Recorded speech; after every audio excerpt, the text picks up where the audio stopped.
Prop 4 would allow $1.5 billion in general obligation bonds for children's hospitals. Once again, this would cost another about $1.4 billion in interest over a 35-year period. The money would go to 8 private nonprofit children's hospitals. Actually, most of the money would go to the 8 private nonprofits, 72% of the funding. Another about 20% or so would go to the 5 University of California children's hospital programs that are out there. And then another 10% would go to private hospitals that treat children that are eligible for a program called California Children's Services that pays for specialized treatment for children. So, you know, children's hospitals obviously is something that, you know, is vital for children with very difficult diseases. We've previously done children's hospital bonds in 2004 and 2008. The money can be used for construction, remodeling, renovation, refurnishing, equipping, financing. Treatment isn't necessarily what this is going to go to. It's supposed to, the grants are supposed to improve access or outcomes, but you could say that making the private children's hospital a lot more shiny would improve the access, theoretically. I don't know how remodeling and renovation necessarily improves access or outcomes. So the proposition is a little bit at cross purposes. You know, $1.4 billion. This is remodeling that, you know, you usually see these children's hospitals have a wing with you know, somebody that lives up in the hills named after them. So why they're not stepping up on this, and why we're doing the I mean, I don't mind spending money for children's hospitals. For remodeling and renovation. So that's really my statement on Prop 4. Does anyone have any questions? Ingrid, yes. Yeah, hi. I know. Yes, Ingrid has stuff on this. In the healthcare industry, and I can tell you that the children's hospitals are at capacity. What some hospitals are doing now, they are taking over the wing of another hospital, and they are renovating and creating more beds for the children. So, right. So yes, if it's creating more beds, that would be an argument for it. Absolutely. And I saw the flexibility because my first, you know, because a lot of hospitals here in the state are at 50 and 60% capacity only. In other words, they have empty. Okay. So my thing was, these hospitals, they shouldn't just be some beautiful new building. They should be using existing hospitals. For instance, if you're looking at Children's Hospital downtown, there is St. Vincent, there is Good Samaritan. There are hospitals down there that are not, you know, that are half full. So hopefully they will use the money, you know, to utilize existing, like Loma Linda, they put right. Medical Center. The Children's Hospital has become part of it, but it's a separate entity, it's built separately, so it's already being done. Right. The Children's Hospital are at the capacity now. Right. Well, and so, you know, I mean, if there is some accountability in there, because the grants have to improve access or outcomes. So, you know, hopefully that will get it away from just being vanity projects that are being built through this bonding. Does anyone else have a question on Prop 4? Real quick, and then we'll move on. Real broadly, I mean, why do we fund things through bond measures as opposed to just the legislator saying this is a good thing?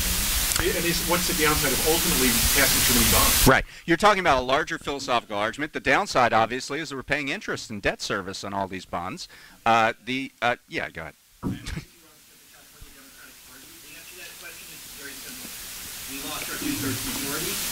We can't pass these things. Republicans won't pass anything. This is how we're left doing it. We want to fix it, get us our two-thirds majority. Well, that's how to fund it. I mean, that's how to fund it. That's not necessarily how to spend it. You know, we can pass a budget by majority vote. If we want to, you know, not have a $16 billion rainy day fund, we can fund some of these things out of the general budget. But, you know, it's a philosophical argument. You know, obviously, if you set a bond over a 35-year period, it's a relatively low level of debt service that you're talking about, but it does add up. And that's something that, yeah, everyone sort of has to figure out on their own. Okay, we're moving on. Okay, so Amy is here. So we are going to go to the next one on the list, which is Prop 5. Prop 5. Amy Wiwuga we have here, who is a community organizer in Southern California for Health Access California, which I'm not sure what that. You can maybe tell me your relationship to Prop 5 with from Health Access California, because Prop 5 is about property taxes. And it will set up new benefits for older homeowners with their property taxes. So I definitely want to get into this one. And Amy will give you 3 minutes to start. Hey everybody, so great to be here. I just love that so many people want to learn about these propositions. How can I get this many people to show up in Orange County? Yay! Welcome. What part of Orange County? all over the place. Okay, go Katie Porter. Anyways, Yeah. and Harley Ruda, and Mike Levin, and Gil Cisneros. That shouldn't be in my... Focus. Okay. Focus. Right. So I'm with Health Access California. We are patient and consumer advocates. So we work to make sure that big pharma, doctors, hospitals, insurers do not take advantage of consumers. We also believe that healthcare is a human right. So we really work hard to make sure everybody has great access to healthcare and to move California in that direction. So with that, you might say, why is a healthcare advocate here to talk about property taxes, right? Well, I am officially with the No on Prop 5 campaign, and I'm part of a coalition of teachers, firefighters, healthcare workers, seniors, housing and homeless associate advocates, local governments, and middle-class taxpayers. Along with LA Times, we've come together to urge the public to vote no on Proposition 5. This is a proposition that puts vital community resources at risk and could have harmful ramifications throughout California. Alternatively, right now, the realtors are the only supporter of Prop 5. So as you know, the nonpartisan LAO, Legislative Analysis Office, completed a review of the proposition to evaluate the fiscal effects on California. And this nonpartisan office reports that Prop 5 would drain upwards of $1 billion each year from public schools and local services. In order to give a new tax break to a select few Californians, Prop 5 means losing the equivalency of 10,000 teachers throughout the state, or $3,000 per classroom. This $1 billion could also be drained from fire, police, healthcare, and mental services in public hospitals, which is why we really care. It's important to understand that there are currently provisions in the law that allows seniors and those that are disabled to transfer their property rights. They can do this one time. This new law allows it to be done multiple times, and right now you can buy down, but you can't buy up, which, you know, 30 seconds up. So although the proposition claims to help vulnerable seniors, the vast majority of seniors won't see a benefit to Prop 5.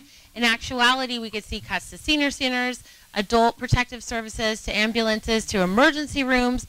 Our community really can't afford this. And although, you know, we know that there is a housing crisis and we have a lot to do, this does not do anything to address the housing crisis we're in. And so we urge you to vote no on Proposition 5. All right. Very good. Good timing. So full disclosure, I have a piece, an op-ed coming in the LA Times next week about no on 5. So it's going to be hard for me to play devil's advocate here. How you doing? Wow. Married man. So my, but what I will ask is this, because what does Prop 5 do? So Prop 5 says if you are a homeowner over the age of 55, you can move properties and keep your current property tax payment no matter what the price of the new property that you buy is. So if you have a house you bought for $200,000 30 years ago and you want to move, your house appreciated, it's now $500,000, you want to move into a $400,000 house. They won't reassess you on that house. You get to keep your old property tax number. They will reassess you. They won't reassess you on the 200,000. It's under a formula. And then the more you, Right. I mean, just to be fair to the yes people, the more that you get, you'll get a marginal reassessment. But the point is that that there is a cost to that money, and that money is coming from our public It's money systems. that would come out. So, as you said, there's already a program in place to relieve sort of property tax shock for older homeowners. But what the yes side is saying is that this would be a way to free up housing. That older homeowners are afraid to move because they would get this property tax shock. They wouldn't be able to afford it. And if you free up this other this set of housing stock, you get more circulation, more inventory. That means lower prices. So tell me why you do not agree with that statement. Because there, like I said, there are provisions in the system. And could it be more generous? Yes. But at the same time, where does that generosity come from? It comes from our schools. It comes from our emergency protection programs. It comes from our libraries, our parks. So, I mean, you weigh the benefits of an additional tax break, a new tax break, versus taking out of our current system. And isn't it the case that wealthier homeowners who had their home appreciate more get a larger benefit due to the formula that is put in place under Prop 5? That's true. But I'm not judging them. It's a very complicated formula, and it would take a mathematics class to actually explain it. But essentially, if you bought into a home that's $400,000 and your home is now $300,000, you'd have a marginal change in your property tax. If your home was $1 million and you moved into that new home, then you'd have a greater change. It actually, the way that the formula is set up, it gives you a bigger benefit if your house is appreciated more over time and your house costs, has a higher value. So that's, you're gonna have to take my word for it.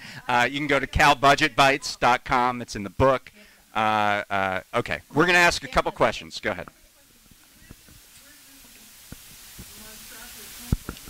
The California Association of Realtors has spent $7 million to put this thing on the ballot. They are the only sponsor on the bill. They're the only sponsor and the only funder. Yes. Mm-hmm. This information that they gave us, that we mailed everybody, their rebuttal says Prop 5 does not take funding away from public schools, does not take funding away from public safety. That would be good answer. And does not raise the property blah, blah, blah. But specifically says it does not take funding from public schools. Go ahead. Yeah, exactly. So the Legislative Analysis Office, and it's very similar to the Congressional Budget Office. They're a nonpartisan office that rates it. That's their rebuttal. All I can say is the nonpartisan office that came up with the fact. The answer is it doesn't specifically take it. It doesn't say we're going to take money from housing, but if there's less money in the general fund from property taxes, that money is going to have to come out somewhere. And under Prop 98, most of it is going to come out of education because that's just where most of our general fund money goes to. So yeah, that's a bit of a misleading statement. All right.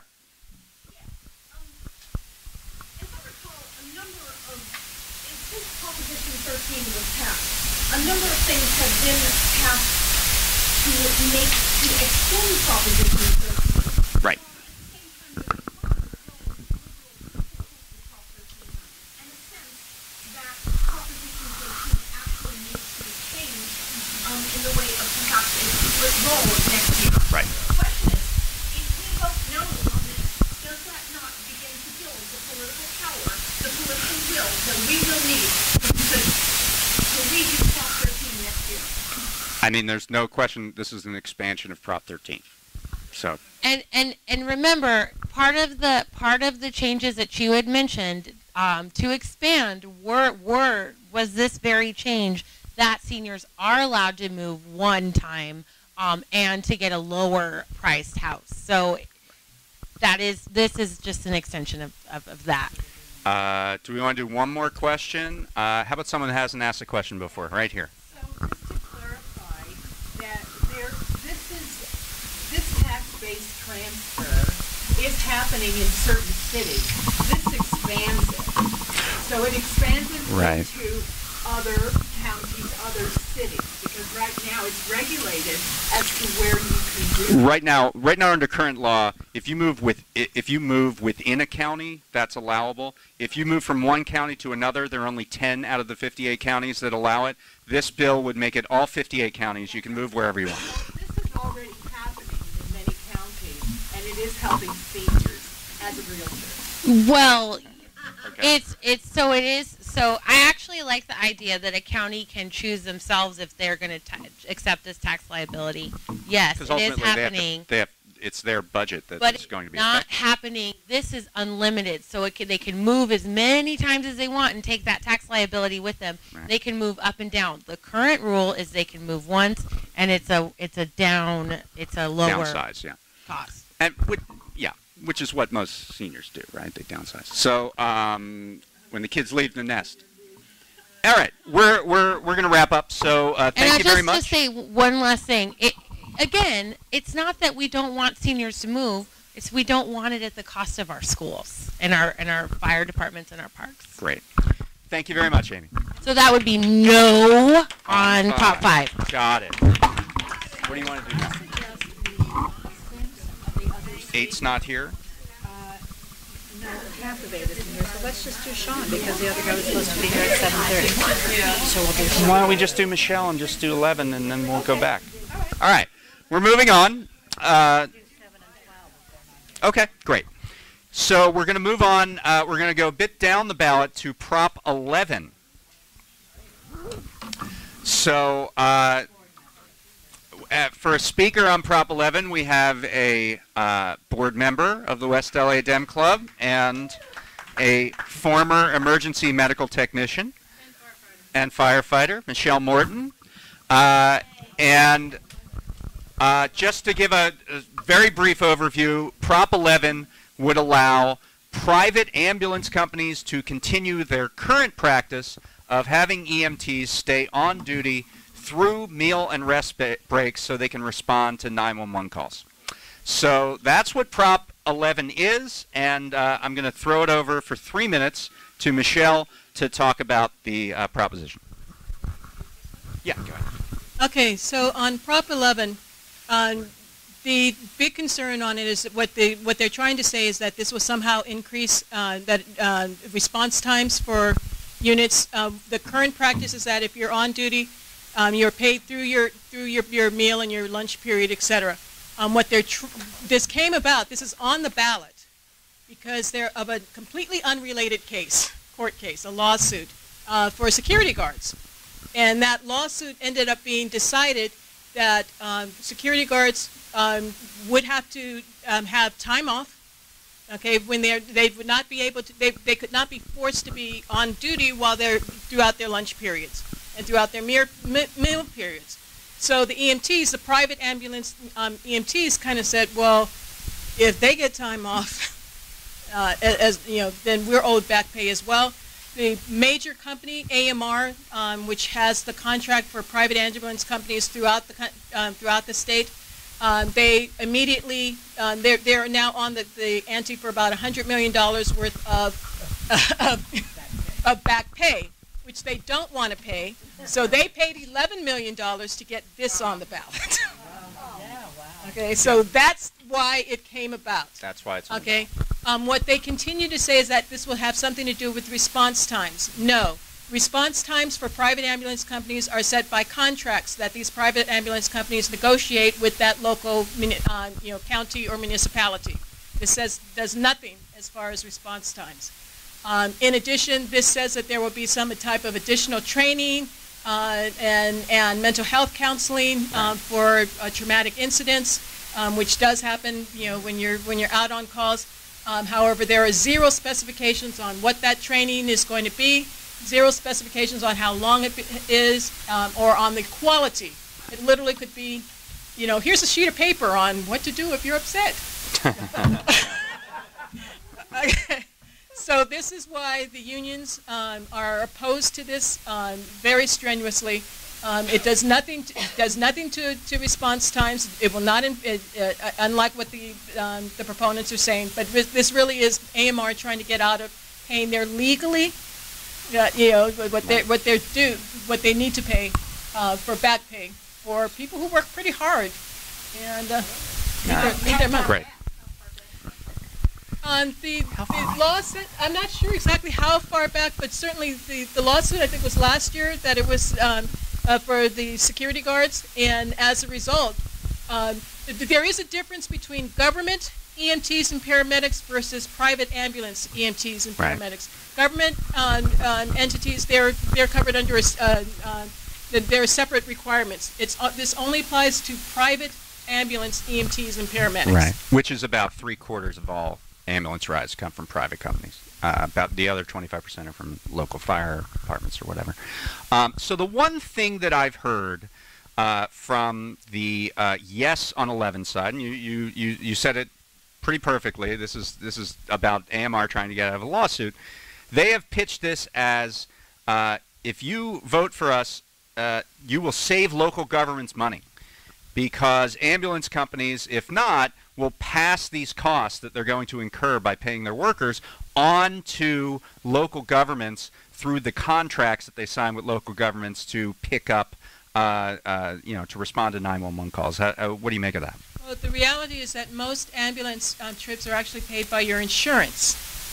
Okay, they aren't actually paid. Right, by the but that insurance includes Medi-Cal. So I mean, the idea is that it would be government programs would be among the payers, the insurers, who would be paying. Medicare and Medi-Cal.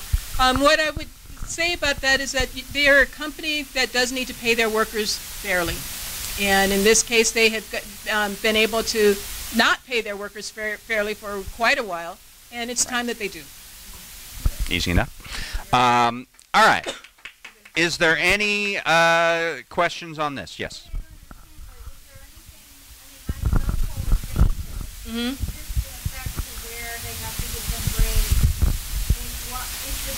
Right now, when you're on duty, you are required to, if you have a meal period or break period, there is generally some downtime throughout your shift, but you don't know exactly when that's going to happen.